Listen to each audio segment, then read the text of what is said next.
Well, continuing to monitor the rally going on in Greenville, North Carolina for news and go back to it live if he makes any. If President Trump, in the meantime, though, were a fire-breathing racist, Ben Carson would probably know. Secretary Carson has served directly under the president for 2 years as Secretary of Housing and Urban Development. He joins us tonight. Mr. Secretary, thanks very much for coming on. Good to be with you. So as you watch the almost unanimous verdict of the media that the president is a hard-boiled racist. This is over the past 4 days. There's really almost been no other coverage of anything else. What's your response to that?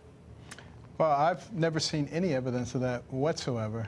Our conversations have frequently centered around disadvantaged people in our country and what we can do to elevate them.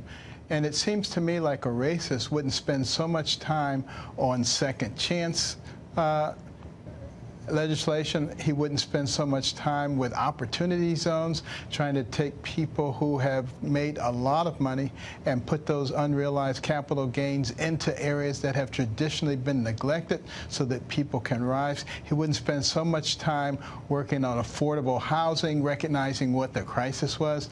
The list goes on and on. These are not things that people who are racist would do. So, people need to actually look at what the results are and not spend all of their time parsing every word and trying to make it fit their narrative. Would you work for a racist? No, I wouldn't. I would be out of there in 2 seconds. And I've certainly had an opportunity to see what racism is, growing up in Detroit in the 60s. Why do you think people say that about the president? Well, in a way, it's kind of nice that people are creating such a nice binary choice.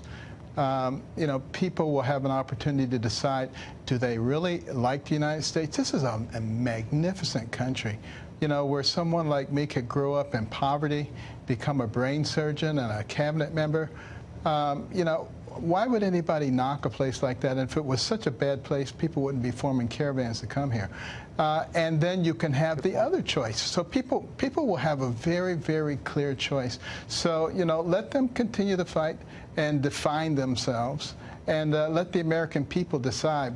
What I discovered when I was running for president, as I traveled all over the country into the small little hamlets in every state, is that most of the people in this country actually have common sense.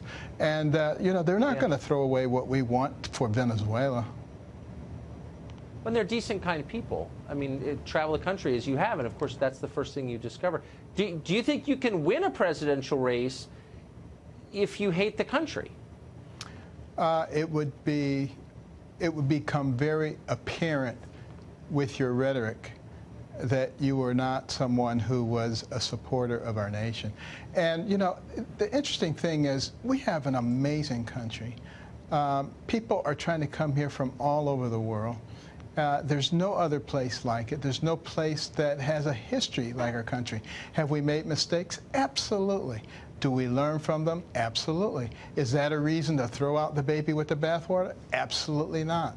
And, people who can only focus on the negative aspects of our country and not see the positive aspects, you have to wonder about what their motives are.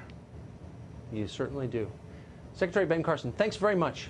Good to see you. Always a pleasure. Thank you, Tucker.